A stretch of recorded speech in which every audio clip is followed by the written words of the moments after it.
Welcome to episode 34 of the Mental Dietitian podcast. This one was a very, very special one. I was going to release it next week, but I'm releasing it this week just because it was so damn good. It's with my guest, Don Mann. Don has a very interesting story. He went from many different jobs. He was in law enforcement, went through many different relationships. And March 9th, 2011, he decided to take his own life. And this is a story of where he came from, obviously surviving that event and what he's doing, what he's passionate about. And it's just a beautiful, beautiful conversation. Hope you guys enjoy. It's a good one. It was very impactful for me to be there with him. And I know it's going to be very impactful for you to hear it. Enjoy.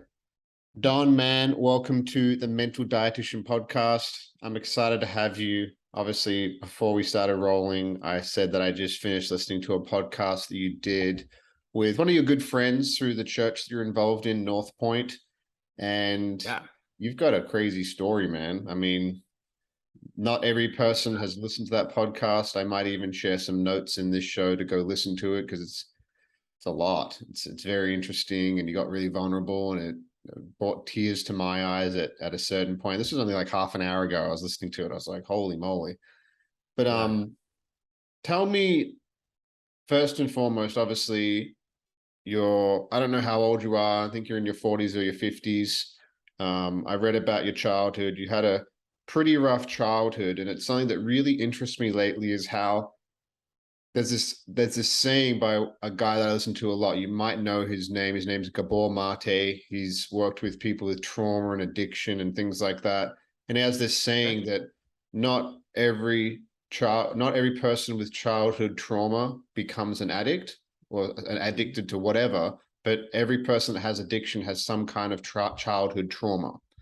So going back to your developmental years, like what was going on? What are those things that happened in your early years as a child or a teenager that really had these big rippling effects that caused you to have pretty crazy life? Like, what were those things? I've doing the work, diving in, and part of my story is, doing a lot of reparenting in my 50s. It's like going back and diving, and that's hard. You want to be in the here and now, but to be in the here and now in your best version of you've got to figure out how you got here.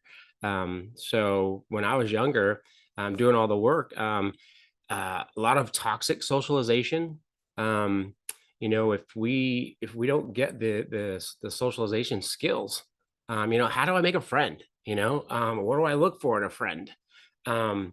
Even to this day, I'll find myself in a situation, in a social situation, and to me, I have to push past a barrier just to walk up to somebody and say, "Hey, I'm Don. What's your name? I want to get to know you." I mean, it seems so simple, but if it's not ingrained, if it's not part of who you are, it's a challenge. So yeah, and then just some we moved around a lot, so I think stability is key. And then you get your foundation in life, I think, from watching how your parents behave in life. And so there's some key things that I latched onto where money makes you happy. Like when we didn't have money, like life was hard. We got yelled at a lot and we got in trouble a lot. But when we did have money, like we were on vacation and we were at the beach and life was grand. So the underwriting that did in my mind was, as long as I have money in the bank, I can be happy. Well, that just isn't true. That just doesn't plan out to be true. So there was not really any physical abuse when I was a kid. Just a lot of probably just lack of direction, lack of foundation. um, you know, uh, and lack of those foundational skills that launch you into adolescence in a healthy way and into adulthood in a healthy way. It stemmed from, like I said, I didn't know how to make a friend. So when I found myself in my teen years and young adult years with no friends, Well, I was depressed because, we were born for connection. We're made for connection. Well, I wanted to be connected, but I didn't know how to get connected. So somebody walked up to me and said the most profound thing I've ever heard. And they said, well, to have friends, Don, you got to be a friend. And I was like, what? Yeah, you got to put yourself in a place that people want to be your friend. And that was just like news to me in my early 20s. And I'm like, that's crazy. So yeah, so that's it. Yeah, it was a rough foundation. It wasn't the worst, I mean, I'm not trying to compare, but there was just a lot of foundational things that were missing in my childhood. Yeah. Did that come from your parents not being in touch with their emotions? Like, did you get love from your parents? Were they not good at communicating emotions to you? Like, what do you think it was being in your 50s now and looking back in hindsight? I think so. We learn how to parent from the way we were parented. Either we parent at a level above where we were parented, or we parent maybe opposite of how we were parented. The thing I focus on, and I'm grateful for, is to get to parent my children. So I focus on if there's a negative behavior or something that I'm in here. I focus on, that needs to be separated from the child. It's important to Mm. so that unconditional love, right? Like no matter who you are or what you do, nothing can change that I love you, right? I love you. And, if you grow up to be like a mass murderer criminal, I still love you. I don't love your choices and I don't love what you've done with your life, but I still love you. And Yeah. just that knowledge is like I know it's an underlying solid foundation that kids need. I mean, you just need to know that no matter what happens in your life, that you're loved. And then it gives you the freedom to make the right choices and the wrong choices, and gives you a little bit of direction. Yeah, that's So beautifully said, because I've done a lot of work on myself and I've got a lot of work to do. And yeah, I've been in men's groups and things like that. We've talked about a lot of these kind of stuff, and I've even done work with like plant medicines, like psychedelics, which I don't know what your opinion is on that, but there's a renaissance going on with that right now. There's some very smart people that are using those things to release traumatic experiences and things like that. And I've really seen what you said, that a lot of parents raise their kids that they are their behaviors. Like if they yeah, make a bad choice, oh, now you're a bad human being.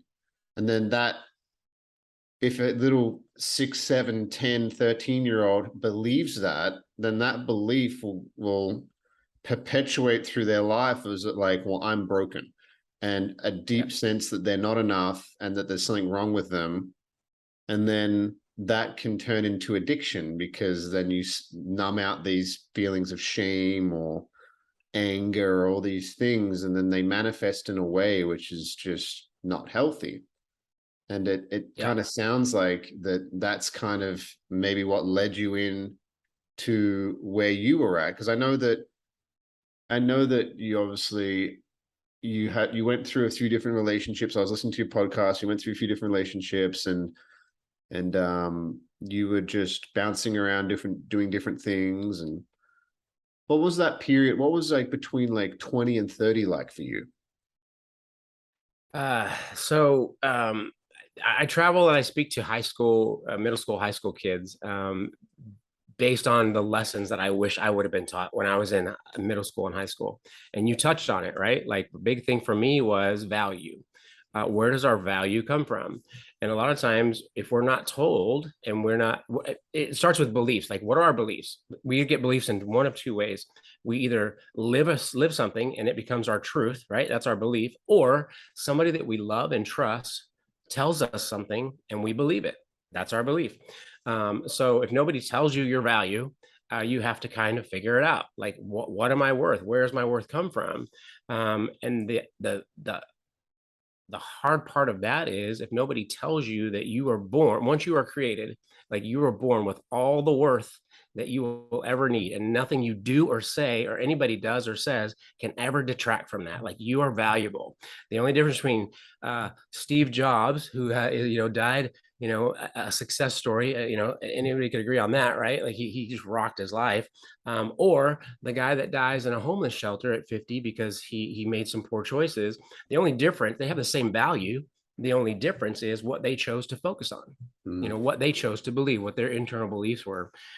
So I travel and I say, that's one of the message. You are valuable once you're created. There's no doubt about that. Like that's your truth. Um, so when in my 20s and 30s, I was still searching for my value. And the danger in that is if we go out into the world trying to find our value, well, the world has a very difficult message about what you're worth, especially if they don't know what they're worth. So I call it, I read a book and it's called The Eighth Deadliest Sin. It's called vainglory. When you value man's opinion over your own worth, what you are actually created, one of two things will happen. You meet somebody and they'll accept you and they'll tell you that you're great until you make them mad or something falls through and now you're not worth anything.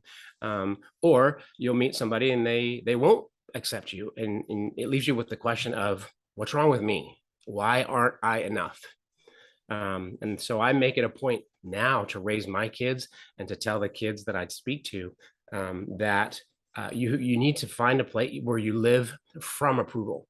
Don't live for approval. If you create a situation at home where my kids know they're loved and accepted, and anything that happens out there, they can come home to a safe place. They live from approval. They're approved. You go live life and you rock it. You crush it, right? Because at home you're loved and approved. But if they go out there and they seek approval, man, that's scary. It's a dangerous place to be. It's like they have these foundations of like, well, no matter what I do, dad loves me, mom loves me. It's a safe place. And I've had it in my life. I used to think that my value, and it caused a lot of anxiety, a lot of like crazy sweating and it felt like manic anxiety. And it came from this Yeah. place that if I don't make money, and it happens with a lot of men, if I don't perform and make money, then I'm not a man. It's a deep belief within our culture. If I don't produce or perform or be this guy, if I feel Yeah. emotions that are sadness or shame or anything like that, then I'm weak and I got to shove that stuff down.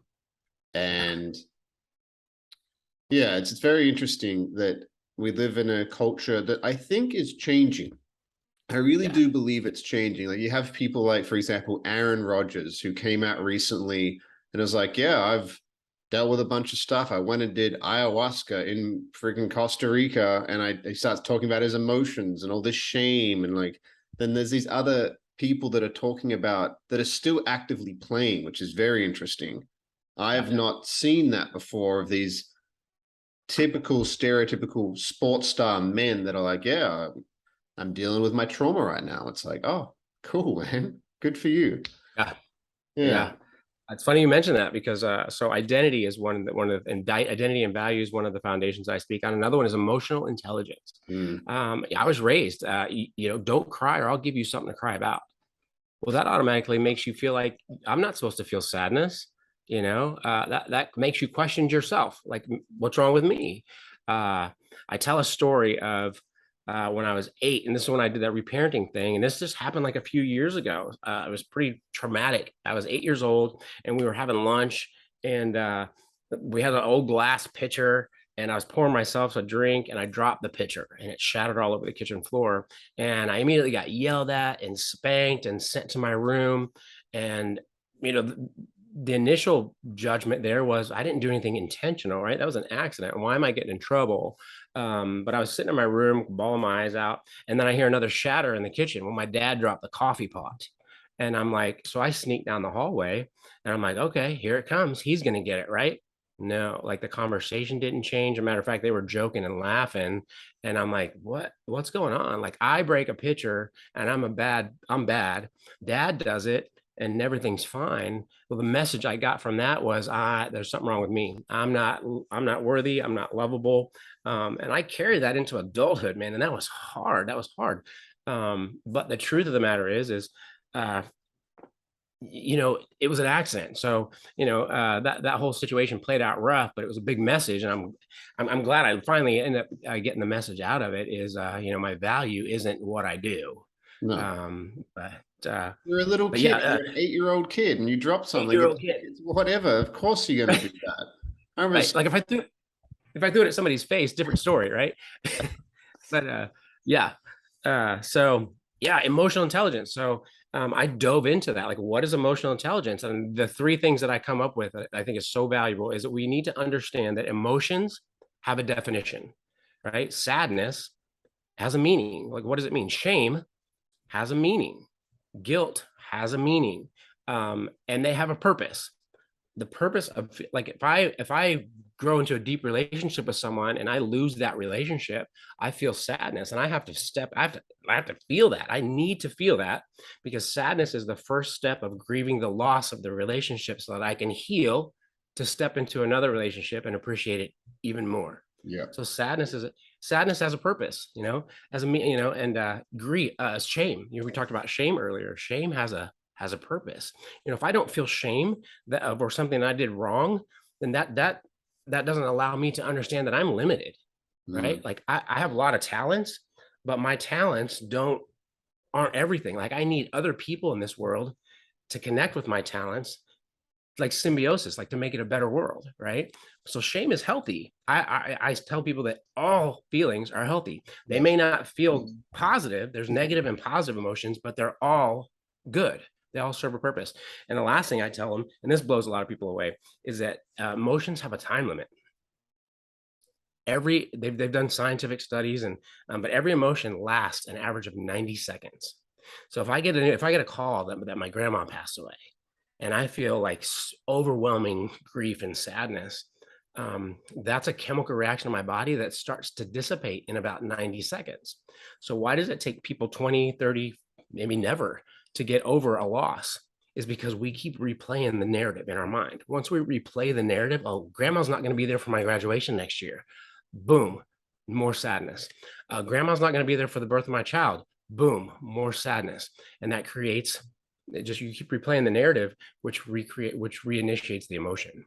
But like, and I was like, I was a skeptic, right? And I'm like, I'm not so sure about this, right? So I put it to the test. I was vacuuming my apartment one day, and I hit my toe on the vacuum, and I was mad. I was like, ugh. So I'm like, wait a minute, I'm gonna test this out. Boom, hit my timer on my clock, and I was angry and I was seething. I started like, I'm okay now. And I looked at my clock, it was like 80 seconds.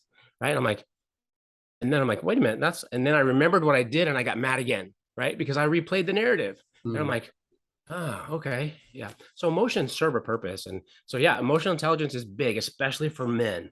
You're right on that. I love that you hit that. I went to a retreat in Colorado with my daughter a couple of years ago, and it was a Christian men's retreat. And I'll tell you, when the dads separated from the daughters did an activity, and the dads, we got in this cabin, and we were talking about our childhoods. And let me just tell you about all the Christian dads that were dropping the F bomb because they were mad about the way they were parented.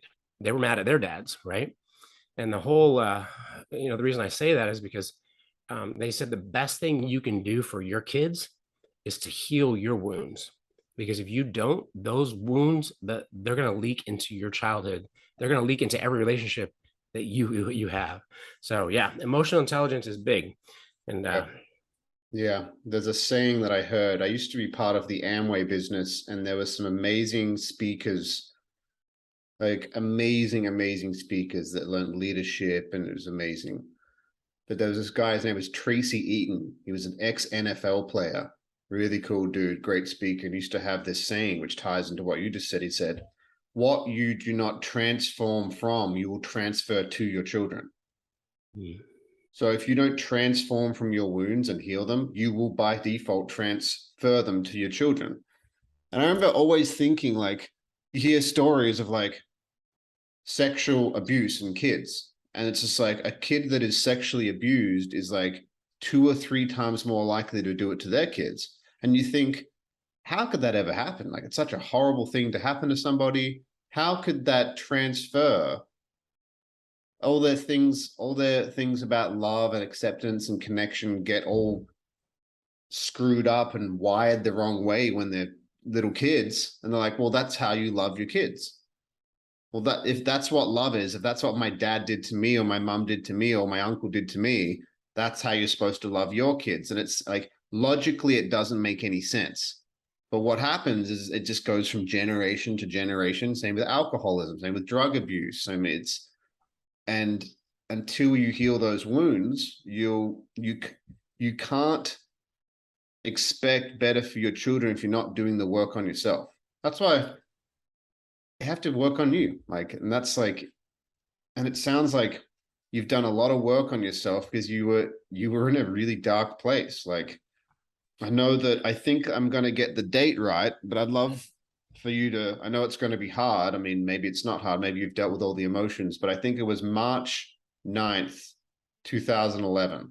Is that correct?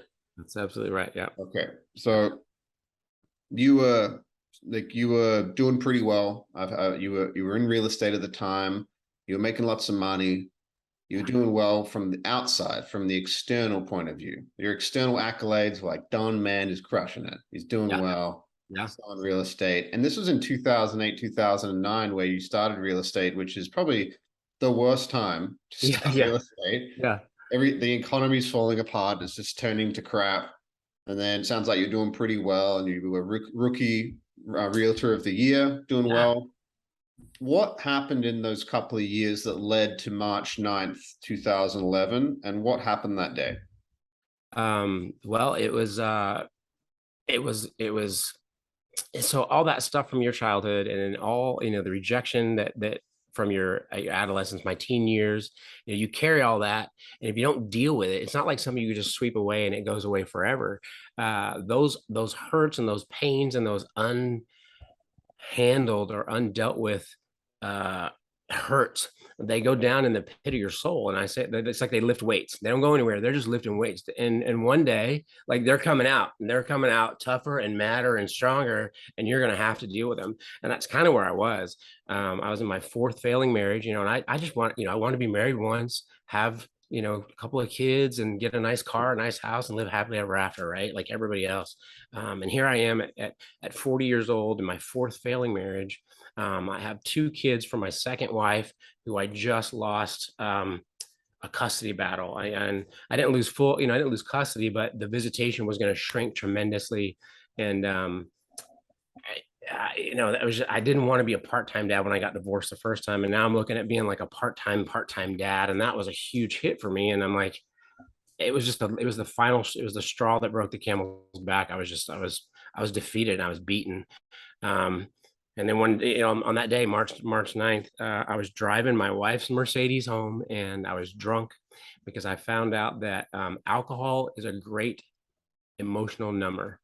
I had tons and tons of emotional pain on the inside, and alcohol was a great way to numb it. Unfortunately, it numbed out everything else, and then unfortunately, it led to a lot of legal issues as well. So those were all piling up in my life. That I saw my life as something that was a, a waste. I had all these years and all these things that I could have done so much better, and I saw myself as a failure. And so I was driving her Mercedes home, and I sideswiped a fence, like a wooden fence, and I got home and I saw the damage on her car, and I thought, man, I'm a failure to husband, a failure to father, a failure, at everything. I can't. The message that I got that day was the world would be better off without me. So I was convinced. I was 100% convinced that that was going to be the last day of my life. And so I went inside my house, and I used to be a police officer for about 15 years. And so I got the service weapon that was meant to protect my life, and I used it to try and end it that day. And yeah, shot myself at point blank range in the stomach, because even though we're in probably the darkest time of my life, we still try to rationalize with rational lies. And I said, I didn't want to shoot myself in the head because I didn't want my kids to find me that way, because the reality was they were coming home from school at any time, right? Um, uh, but it's okay for them to find me dead. I mean, it's silly, right? It's silly. The kind of mental health is really, it's really tough. And Yeah, it's not a logical thing. And there's a lot of people that look at people that are in pain and be like, saying, just cut yourself out of it. Just get like, if yeah, you're sitting on the couch thinking I'm not worth anything, you're like, well, it'll be better to find my kids like with my stomach bleeding everywhere than my head, because I don't want them to see that, because that'd be pretty gruesome. So I'll do it this way, so then it won't be as traumatic, and that's what you rationalize in your head. And I can see how it could make sense in that state. But then you look a step away from it, so it's like, yeah, but your dad's still not there. So shit, man. And what happened after that? I mean, I know you pulled the trigger. I did pull the trigger, blank range in the stomach. It was a 9 mm hollow point round. Uh, I should have died that day. If not, I should have been severely, uh, Disabled forever, like disabled forever. paraplegic. Something, yeah. Yeah. I got life flighted to a local hospital. I was in ICU for about a week, and then I woke up. And the trauma surgeon that saved my life came in, and he was his demeanor. I think he was kind of mad. And, I've met with I've done some work in the medical field, and it's almost funny when a medical professional meets circumstances that don't make medical sense. They almost get angry, right? So he comes in and he says, yeah, when they rated what they were bringing in, he said, I thought you'd be dead on my table. And he said, I cut you from stem to stern. And he said, I looked for damage. And he said, you nicked your bowel. I had to cut out about six inches of your bowel. And he said, you'll have a colostomy for about 12 months and it can be reversed and you'll be fine. And he started to walk out of the room, and then he stops and he says, you know what I don't get is how a 9 mm bullet leaves the barrel at over 1,000 feet per second and stops right before it hits your spine. And he threw his hands up and walked out. And I look, under my breath, I said, I think I do. I think I know how that happens. So yeah, that was the day that I knew that there's something bigger out there. There's something something that even even in our darkest days, and we try to carry out our darkest plans, if it's not supposed to be that way, it won't be that way. And so then I started to figure out, to chase, what's this all about, so the questions. yeah, lots of questions. I don't know much about guns, but I correct me if I'm wrong, but a hollow point bullet usually would blow a hole out the back of somebody, right? Yeah, and a 9 mm. So 9 mm were made for penetration. I've seen a 9 mm bullet penetrate 14 inches of solid plywood, and I've even pulled up ballistic research, and the minimum penetration in ballistic gel on a 9 mm is 12 inches.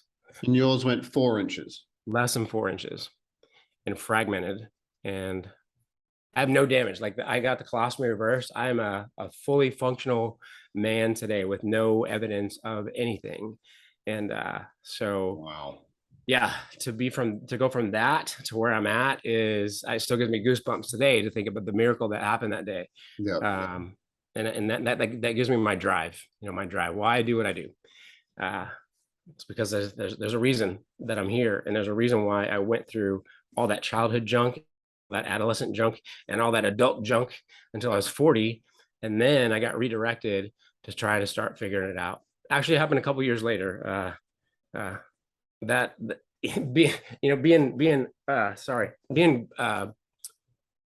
miracle you think would have like snapped me into like, just get your crap together, right? Like, you're here for a reason. But as life would have it, I still had all that emotional pain, emotional stuff that I hadn't dealt with. Yeah, if you don't deal with the emotions, that's why a lot of therapy doesn't work. If you're just talking about it and then you don't actually visit the emotion which was created, it's usually there's something that happened as a child, and then it confirms the story over and over and over and over again throughout your life. Yeah. But if you don't go back and deal with that original shame or that anger or that guilt or that whatever, then I've met people like, yeah, I've been doing therapy for 20 years. I'm like, excuse my French, but why is your life still fucked up? Right. What's going on? Yeah. You What's going on? haven't dealt with those core emotions. So I know that you said that you think that that situation would snap you out of it, but tell me what happened next, because I know what happened next. I listened to the podcast. What happened Yeah. over the next couple of years? Well, I kept drinking. I got out of the hospital. I went to my mom's to rehab, and I was still drunk. I was a functional drunk. I would sneak it. I would because it numbed the pain. Mm. A couple of years later, I was driving home from a bar and got in an auto accident. Rear-ended a truck full of firefighters at low speed. Nobody got hurt, thank goodness, except me. I got arrested that night. For drunk driving in the jurisdiction where I used to be a deputy sheriff. And that created an interesting situation when I went to jail because people that are in jail don't like cops or ex-cops even. No. Uh, yeah, so that meant immediate protective custody. So protective custody is you're locked down for 23 hours a day in a cell by yourself. Um, I got out at 1 hour a day, usually at like 2, 3 o'clock in the morning. So I couldn't call my kids, I couldn't call my family. Uh, so that magnified the isolation. So for all those years that I desired connection so bad and sought it in toxic ways, now I have no connection and I'm forced to face myself. And I didn't like me very much, the man I'd become. I tried to take my own life because I didn't like me. Mm. So I was just I was in there for about 7 months. It was crazy because the bond was high. It was a felony charge. So I couldn't get out of jail, and I was forced to just deal with me for about 7 months. And the movies are how they have the guy with the book cart that comes around in the prisons. They got the book cart. Well, it's real, and they have it in the county jail too. So the guy comes around, he's like, "Hey, do you want a book?" I've never enjoyed reading up to that point. So I was just like, man, give me the smallest book you got. And he gives me this little white book about 300 pages called The Shack. I'm like, whatever. So I start reading it. Well, The Shack, I don't know, if anybody's read it, I'll probably have to spoil it for him, but it's about a guy. It's a fictional book. The author wrote it as a story for his grandkids, just like a gift for his grandkids. And he's a Christian author. And What's the author's name again? about a guy. It's I could probably pull it up. yeah, I think it's William. Man, I'm drawing a blank. I apologize. It is Paul Young. William Paul Young. That's it. Yeah. Yeah. Yeah. Yeah. William Paul Young. Yeah. Great fictional story. So anyway, it's a whimsical story about how a guy, his name is Mac, and he has 3 kids, 2 teenagers and a 4-year-old. They go on a camping trip, and the 4-year-old gets kidnapped and murdered. So he's dealing with all that, and he's dealing with his brothers and sisters. They have the shame and guilt of all that, and the family just takes a different dynamic. Well, one day he goes out, and when it snows, and he looks at the mailbox, and the little red flags up on the mailbox, and there's no footprints in the snow, and he's like, that's weird. So he goes out and he pulls out this envelope, and on the front of it says Mac, and he opens it and it says, Mackenzie, meet me at the shack, Papa. Well, Papa is who his wife affectionately called God. So that was her affectionate name for God. Mm-hmm. So he goes up to this, and the shack was where they found the blood and her bloody dress and her blood. So they'd never recovered her body, but anyway. Yeah. So he goes to the shack, and then he falls, hits his head, and he goes off on this whimsical journey to where he meets God, Jesus, and the Holy Spirit. And it's about, and he walks through his anger about, dealing with all this. Well, in the middle of it, he's talking with an angel, like in a cave. And she says, Mac, you have 2 kids left. Which one are you going to save? You can only save one of them. One of them has to go to heaven and one of them has to go to hell. Which one are you going to save? And he says, I can't choose. I love them both. They're both my kids. And she says, no, you have to choose. One goes to heaven, one goes to hell. You have to choose. And he starts to break down and cry. And he says, I can't choose. I love them both. And she says, neither can God. And the parallel there, it hit me hard. I was like, the parallel was that, God can't choose between him and the guy that kidnapped and raped and murdered his daughter, because they're both children of God. God created them both. And I thought, wait a minute, all of my mistakes and all of my mess ups and the disaster that I've made of my life, you mean to tell me that God loves me as much as he loves the pastor behind the pulpit, who's living the outward perfect life, or a Yeah. better life than I was, for sure, right? Yeah. And I thought, man, that if that's true, it was just the I didn't even know if it was true, right? Like, the book said it was true. It was a fictional book. Like, it's just the thought of it. Like, if that's true, that's big love. Like, that's big, big love to somebody who loves me unconditionally, even though I've made all these screw ups. I'm like, I got to know that. I want to know that. And, I was raised in church, minimally churched when I was a kid. So I never had a solid foundation. But where I was at in life, like, I had nothing, like there was rock bottom, and then I was beneath that. Mm. Right. So I'm like, you know what, God, this is you. If you created me, this is your life anyway. Take me, take my life and do what you will. And I just fully surrendered that day. And life, I didn't get zapped. I didn't get released from jail and like, okay, you're now a new, son of God. Fly, be free. Actually, I stayed in jail a couple more months.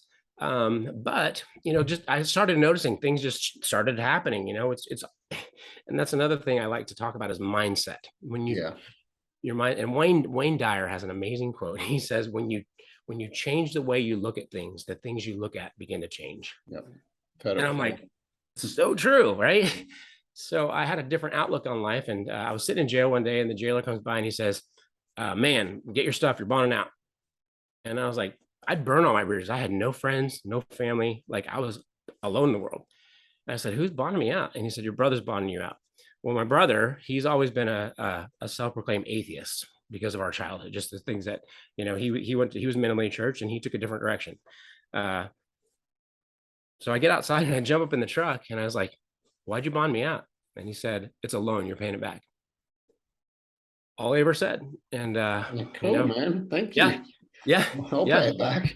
yeah. And I did. I paid it back religiously. And my walk after that, like I said, things didn't automatically change. I didn't have anywhere to go. I'm like, great, I'm out of jail, but now what? you know, so I moved back to Springfield, and I actually lived in a homeless shelter for 4 months. I had some money in the bank from just residual, a few $100s. And I found a homeless shelter where you had a free side and a paid side. And I lived there for about 4 months, and went and got a job based on my last certification that I got, and started at the bottom, and started to just like one foot in front of the other. Like, what is this all about? And yeah, it's been incredible since. Um, How just long ago was that? Because I think it was 2014, right? 2014, I got out of jail, and so yeah, I still had to face all those charges, Yeah. uh, but because of the direction, and I still had to face like I had to face alcoholism. That was an addiction. So yeah, I had to take that seriously. When did you start dealing with those emotions? Because you said there was a lot of emotions dealing up. Like, how did you deal with them? Did you find it through your faith in God? Did you go to therapy? Like, what did you do to really start dealing with the emotions that caused the alcoholism? So partially my faith. So through my faith, I was offered some counseling services, and then yeah, somebody dropped the word emotional intelligence, and I started doing some research on that. And then you'd be surprised if you just Google emotional intelligence and start watching some videos. It's the things that resonate, right? Like, one of the first videos I watched was some guy said, "Yeah, my dad said, don't cry. I'll give you something to cry about." And I'm like, "Yeah, that's me." And he's like, "But it's okay to cry." And I'm like, "What? Or what do you mean it's okay to cry?" you know, and then you see the freedom on the other side of actually, it lets you feel comfortable in your own skin, you know? So, and it's true. Emotional intelligence is not something we're born with. You have to learn. And then I came across a book it was a recommendation from my pastor called The Voice of the Heart. by Chip Dodd, and it talks about emotions. He talks about how God, all emotions are God given, and they're all good. They may not feel good, but they serve a purpose. So Yeah, we wouldn't have them if they weren't for a reason. right, right. Have you ever dived into John Bradshaw? Sounds familiar. He talks Uh, about shame and toxic shame and non-toxic shame. And I watched a video. He was from like the 80s or 90s or something. I watched an hour-long video on YouTube recently, and he just kept on saying things about shame and how a lot of people are shame-based. And I was watching it, and like the biggest tell if something's true is you start feeling like squirmy and uncomfortable in your own skin. Like you listen to something. That's why people get so violently reactive if something's deeply true in their life.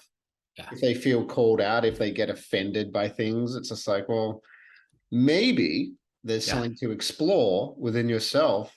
No, there's not. Okay. yeah, Why are you yeah, getting so upset then? I'm not. Okay. yeah. Why is it so easy for you to point out something in somebody else that you think is so horrible? Why is it so easy for you to point that out? Well, maybe you recognize it in you, and the Mm-hmm. deflection is I'm going to point it out in them, so I don't have to look at it in me. And I mean, that's just a hard truth. Just Yeah, projecting 101. Just project. Yeah, that guy's a real asshole. It's like, yeah, well, yeah, yeah. It and it's a survival mechanism, right? It's safety. It's safety. yep, You know, if I can point out how bad somebody else is, then I don't have to admit that I am too. yep. Uh, yeah, I it's used to do it with my insecurities. If I make jokes about my insecurities first, and yeah, then if you discover them, then it won't hurt as much because I already made a joke about it. lighten the blow. Yeah, Yeah. yeah, so true. Yeah, I've done some work on shame, because I think that shame is part of the spiral down into feeling suicidal, Mm, because shame, if you don't see that, hey, shame, I feel ashamed because of a situation that lets me know that I need connection with other people and with other, with other knowledge or with other application to help me become whole in this situation, to grow and move forward. Well, the toxic side of shame is that I am not enough and I'll never be enough. I'm hopeless. I'm worthless. That's the toxic side of shame. yeah. You So make it about you. It's not an emotion that is a temporary passing thing. It's like, no, I'm broken. You make it part of your identity almost. yeah, it's not an emotion that's meant to help me. It's an emotion that defines me. Yeah. Yeah, Beautifully said. Yeah. yeah, and that's just not true. It's just not true. Yeah. Uh, and then and then the shame and then the toxic shame makes you isolate. And when you're isolated with your own negative thoughts, man, it's not hard to get to a place where you think the world would be better off without you. And there's no bigger lie than that. If you are here, you have a purpose. You have a Yep. big purpose. You are exactly what the world needs. And somebody who's feeling that darkness and that shame can't see the truth in that. No. There's nothing truer. It's like they're stuck in a storm and the waves are so big that they can't even look over the waves to see that there's a beautiful island, there's a beautiful world out there. It's just you don't know which direction to go. There's waves crashing over. You're like, well, I may as well just drown right now. Like, what's the Yeah. point? Like, there's no. Yeah. I got. What's the point in swimming? What's the point in treading water? I may as well just sink to the bottom because I'm not worth anything. It seems like it's going to last forever, Yeah. but no Yeah. storm has ever outlasted the sun. Yeah, I love that. It's Yeah. beautiful. Yeah. Yeah, it's crazy. Like I just turned 30 and I've gone to some men's retreats and things like that. And I'm talking to guys who are in their 50s or 60s and they've just got like, yeah, I was drinking since I was 11 and I was always angry. And then they started getting to the bottom of why they are angry. And it's usually some unmet need from their childhood. It's usually they didn't secure some kind of attachment or love.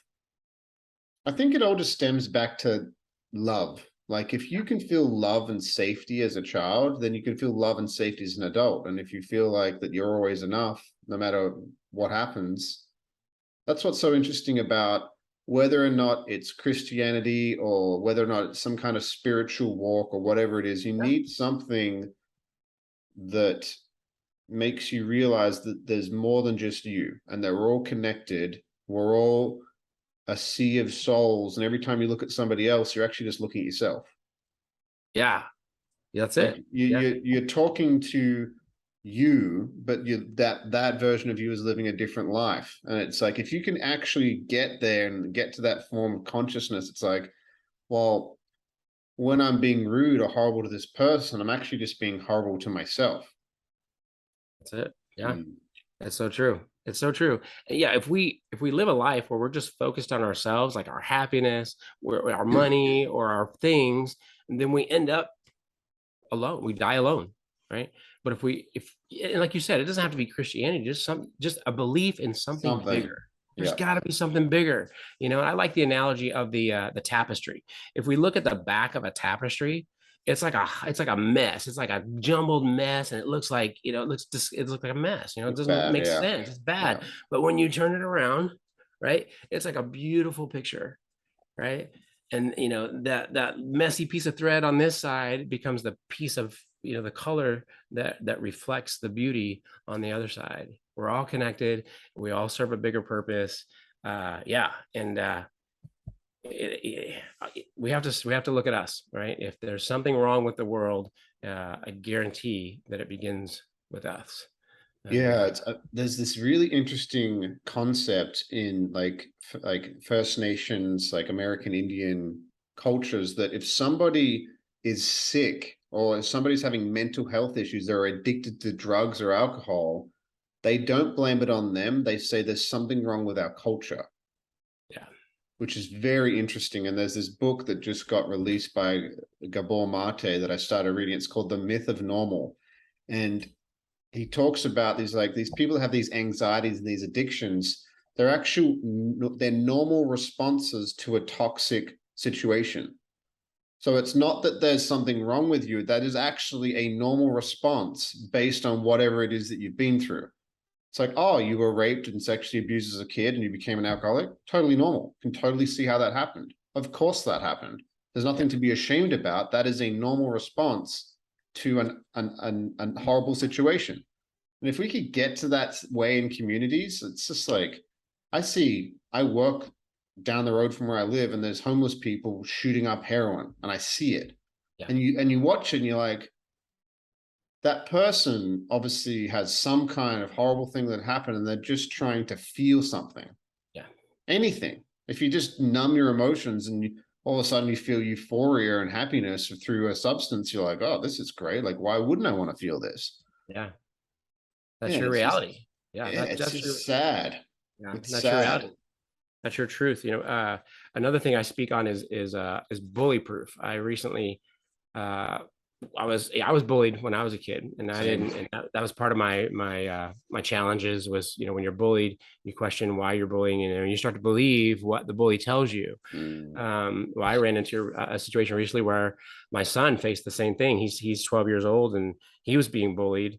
And I remember this kid from high school. His name was David Williams. You always And do. Hey, always remember their yeah, names. Yeah. that one kid that you're like, how does he do that? Like that's where does he get that superpower? People would come at David like with like mean things that would cut deep, and he just lay there and go like, who made you boss? Like, who Yeah, made that's you not the true. yeah, he was invincible. And I'm like, how was he invincible?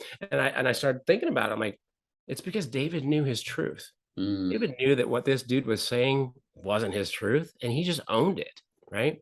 Well, what happens? What happens if our truth is for instance, my son, he's getting braces, and he had to get a piece at the top of his mouth that made him have a really bad lip, and it was kind of mean the way we fell into this. Was he was at the house on the weekend, and he had this lisp, and I was making fun of him, right? I was the Oh bully. shit.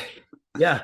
And then I could see that it was really affecting him. And I'm glad I saw, because if I would have kept going, like he would have probably been in tears. Yeah. Um, but I said, dude, I said, hold on. I can see that you're getting upset. I said, look, I'm sorry. I said, I'm just joking. Like, I Yeah. love I you, and I'm love just joking. you. It's Yeah. just, it's funny. It's a temporary thing. You're not gonna have a list It, forever. It's yeah, just, it's different. Yeah, it's it's different. And silly. I said, Yeah. but then I said, here's the deal, dude. You're going to go to school tomorrow. like, you're going to get railed on this. Yeah. Like, we need to make you bully proof. And he's like, what do you mean? I was like, yeah, we need to make you bully proof. He's like, well, how do you get bully proof? So I'm like, okay, I can't just tell him, right? You can't tell kids don't want to be lectured, right? They've got to learn, they've got to have an emotional connection to it to make it their truth. So I'm like, okay, how am I going to do this? So on the spot, I pick up a little thing of Post-it notes. And so I pull one off and I roll the ball and I throw it at him. Right. And he's like, Dad, stop. And so I pick up another one and I throw it at him. Stop, Dad, stop. And I just keep doing it. Right. And he's like, seriously. And he's getting angry. He's like, stop it, stop it. And finally he picks one up and he throws it back at me. And I went, what'd you do? And then he picked up another one. He threw it back at me. I was like, what are you doing? And I said, dude, the fact that you have a lisp, that's your truth for now. It's not your truth forever. I said, but if somebody comes up to me and says, dude, you got a funny little lisp there. They're trying to, you just look at him, you say, yeah, I've got a great lisp. You just made a horrible one trying to make fun of me. Dude, get your game. That's stupid. Yeah. Just own your truth. Once you own it and throw it back at them, like, the bully's defeated.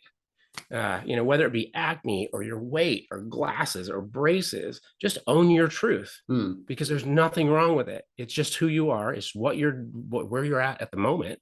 And the confidence you have in that repels bullies. They can't do anything about it. It shuts them down. So the next week he comes over and I said, so how'd it go? And he said, Dad, nobody really picked on me. They asked a couple of questions and nothing happened. And I'm 100% confident that it was his confidence he was ready to go to battle with any bully that came up to him. Right. And they sense that there's no weakness. That's what a bully does, is he senses the weak sheep in the herd and they go after him. There was no weakness there. So he didn't get bullied. So just own your truth. And that, for me, that, for adults, that's so true. Right. If you, like, I received a felony conviction for my choices, for my attempts to deal with my emotional pain, and became an alcoholic, and my addiction led to legal issues, and I received a felony conviction. I'm not a felon. No, right? it's not who you are. No, not who I am. That's not my identity, right? It's something that happened to me. And see, when I was trying to get jobs and trying to step up, that would be something that came up. Well, it shows here you have a felony conviction. Well, yeah, I do. But that felony conviction of alcohol has nothing to do with this job that I'm applying for. And that's something that people don't understand. Yeah. It does have consequences, but those consequences don't cover your life, right? They affect in certain areas. And so, yeah, once you own your truth, yeah, that gives you the confidence and the courage to step forward and deal with life. So what are you doing these days? I know that you started a business recently. I mean, you got a cleaning business. Sounds like you're doing really, really well in the local area. I mean, I know that you're probably still involved in your church, and I know that you're speaking in schools. Like, what are you doing now? So I'm still running the cleaning business. Just the things that I learned about people, just the things I learned about myself. It gave me the courage to learn about other people. So through the pandemic, I worked at the church for 3 years, and that was an epiphany. That was a emotional growth step of itself, because where I remember when I got hired at the church and they announced in the staff meeting, they're like, hey, we'd like to welcome Don on the team. And I thought, wait a minute, like I can't believe I'm good enough to work in a church, right? Like it was crazy, right? But everybody's good enough to work in a church. It's just a church. Yeah. So so I worked at the church for 3 years in facilities, and then I got hired at the local mall right before the pandemic as a housekeeping supervisor. And it was kind of it was a lesson in of itself, because I took that job. And I've never run a housekeeping team. I've never been or managed a housekeeping team. I've never worked at a mall. And it was a friend that asked me to take the job, and he was confident that I would crush it. And so I trusted him. and I think it was that not caring and not having not white knuckling it. Like, I just went in and did what I thought I needed to do. And we found out that by focusing on people, like, you build a great team, and you build a great team, the team does their job. And by doing a great job, you create a great atmosphere. So that was just one of our niches, was we understood by putting people first is the best way to get the task done the best. And that's what we did, because nobody wakes up on the side of the bed saying, you know what, I can't wait to go clean toilets today. Nobody does that. But if they said, you know what, I belong to a team that cares about me, and in the process, I earn a paycheck and I earn a living. If people would show up and they were falling short on the job, we wouldn't be like, hey, you need to get your crap together. We would pull them in the office and sit them down, and I'd say, what's going on? Hey, You you okay? okay? Is everything okay at home? Is Like, everything okay? Yeah, yeah. because I know you and I know the job you can do, and you're not doing it. So tell me what's going on. Mm, And yeah. in the hard People part of that is, first, not people are not a commodity. They're not a cog in your business. It's like, if you focus on people first, then they will build the business. If you focus on profits over people rather than people over profits, then it's funny. If you focus on people over profits, you'll get all the profits in the world. If you yeah, focus on profits over people, you'll just get stuck at a yeah. certain size of business. And every step of the way, every step of growth is a challenge, and you're white knuckling it, and it's hard. Mm, And usually you're the one pulling all the way. yeah, A boss is kind of like trudging their way through the snow, but a leader, like, everybody's coming with you, everybody's pushing, everybody's coming along. yeah. So yeah, it's that was interesting. So we did that for a while, and I actually met my wife at the mall. And so we got married in February of last year, and we thought, let's go do this cleaning thing on our own. Because we realized that uh, we were limited. You reach a ceiling at a position you're at, and you Of want to course. break through. So you just got to take the step. So we opened up a cleaning business in January of 2022, and it blossomed. It just flourished because we put people first, and we call it Your Best Clean of Springfield. Because we understand that clean is a subjective term, right? Like, your clean is not my clean, Mm-hmm. right? My wife taught me that real quick. Like, if I clean the dishes and I think they're clean, she comes in behind me and is like, no, that's not Dude, clean. same, Yeah. same, Yeah. same. So your best clean means, what do you want done to make it your best clean? So we just make it personal. We just made it personal, and we find out that that's been successful so far. And that business, the success in that business, has created the margin to allow me to start giving back. It's about giving back from all of my life. The miracle of me being saved from killing myself, to Mhm. what does that message allow me? What kind of platform does that allow me to have to give back? How many lives can I impact? Because there's a lot of hurting kids out there. I know there's a lot of kids out there just like me that think about what it would be like just to stop living, and that's tragic, and it happens often. And what I found was, every time I heard the news of a child taking their own life, it made me sad, and then that sadness quickly turned into anger, because I knew that I had a message that Mm, maybe could help one or two. So yeah. that's amazing, man. Yeah, I was touched by that. Um, I love skateboarding as a kid. Like between 14 and 18, I loved skateboarding. I remember I was about 16, and there was this guy called Kane, and I saw him at the skate park that afternoon, and everything was fine, and he was dead the next day. Went to the skate park the next day. He was 2 years older than me. He was on the phone with his girlfriend, and she cheated on him. And he was like, if you hang up on me, I'll kill myself. And she hung up on him, and he just followed through on his word. And his mum found him hanging from his room. And I remember it was a very surreal, strange feeling, because I talked to him every day. And Yeah. then the next day I found out he was gone. I remember sitting at the skate park, and we'd always skate together. It wasn't like I was a good friend of mine. It's just we went to the same skate park. And I was like, it was like a hole that was left in the world.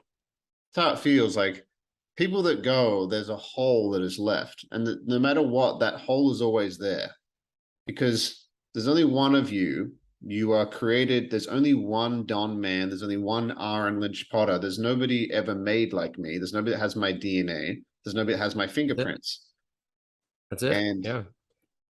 and then there was a hole left in the world when Cain decided to end his life. And it's sad. If I always thought, if you could have a conversation with these people after they did it and be like, hey man, you got a chance to come back. Do you want to come back? Can probably almost guarantee most of them would be like, shit, because you talk to people that have survived it, they're like, yeah, I'm so glad that I survived it. So glad. Yeah. Yeah. Um, I'm glad the conversation ended up here, because there's a little part of my story that I often leave out non-intentionally. I just don't know that I just don't understand the impact that it has. So I was very intoxicated the day I tried to end my life, and but the second that I pulled the trigger, my last bit of consciousness was overwhelming regret. Like I went from a split second, I went from knowing that I had to die, knowing life would be better off, the world would be better off without me, and my life had to end. In a split second, I saw all of the things that I needed to live for. Instant regret. as soon as you pulled the trigger, As like soon as I afterwards. as soon as I pulled the trigger, I felt a tremendous pain in my stomach, and then like, oh my gosh, what have I done? I have so much to live for. This is the stupidest thing ever. Like that was my reality. And if I could get, if that's the only message people hear from me today that are thinking about ending their life, instant regret. I mean, people that they've found that have hung themselves, scratch marks. And Like, they don't want they don't want to do it. don't want to die. We just want the pain to To end. stop. Yeah. Yeah, and there are ways to end the pain without ending you. Yeah. Yeah. So yeah, I'm glad you brought that up. It's Pretty deep, pretty profound. And Jordan Peterson says, don't underestimate the gap you will leave in the world if you leave it. it's huge. There's so many stories of people that have done great things in their life that I've been obsessed with the term alchemy lately, to alchemize your pain into something beautiful. And it sounds Yeah. like you're in the process of doing that. Like you've alchemized it and you're going to have bumps along the way. But speaking to kids in schools and all that pain, and it's just like, if that 20, 30, 40-year-old version of you could look at you now and be like, hey, look at all the stuff we've gone through. Look at the kids we're talking to. Yeah. And I heard that you were talking about a young speaker that knew he wanted to be a speaker by the very first time he spoke, that somebody came up to him and gave him a suicide note and said, I don't need this anymore. Yeah. And then the next thing, somebody gave him a check straight afterwards. There's this term, I'm sure you've heard, it's the Japanese term called Ikigai. Have you heard that? Yes. It's like what you're supposed to do in the world, what you get paid for, and what you're passionate about, or something like that. And it sounds like you basically told a story of that speaker that found his Ikigai. Like, Yeah. hey, I Yeah. don't need this suicide note anymore. And by the way, here's a check because your talk was really good. It's like, okay, like, Right. wow. Yeah. It's like, wow. Yeah. It's Yeah. it's What it, what is something? I mean, I know I could talk all day to you, man. yeah. I love these conversations, but you've got a website, Don W. Mann. Go look at it. Go look at his resources. Follow him on Instagram. Follow him on social media. Follow his journey. But what is something that you really want to share with the world? Or what is a message? Or what are you learning right now? Or what is something that's on your heart that you really want to share with the world or want people to know that to end this podcast with? So speaking to those that are in the struggle, right? And I think a lot of us in the world are in the struggle right now.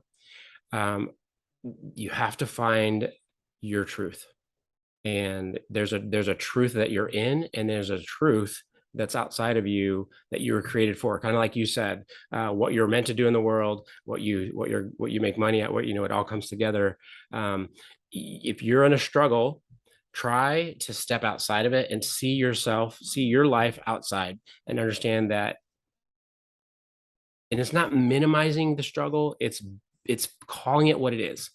Um, for me, my depression and my darkness came from not having the tools to deal with hard times, not having coping mechanisms, to deal with, okay, I just got a divorce. I lost custody of my kids. This is hard. What do I do?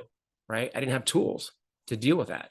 I didn't have and that tools and support system. That means, somebody speaking into me saying, hey, this is hard right now. And I see you and I see the hardness, and I'm going to walk this out with you.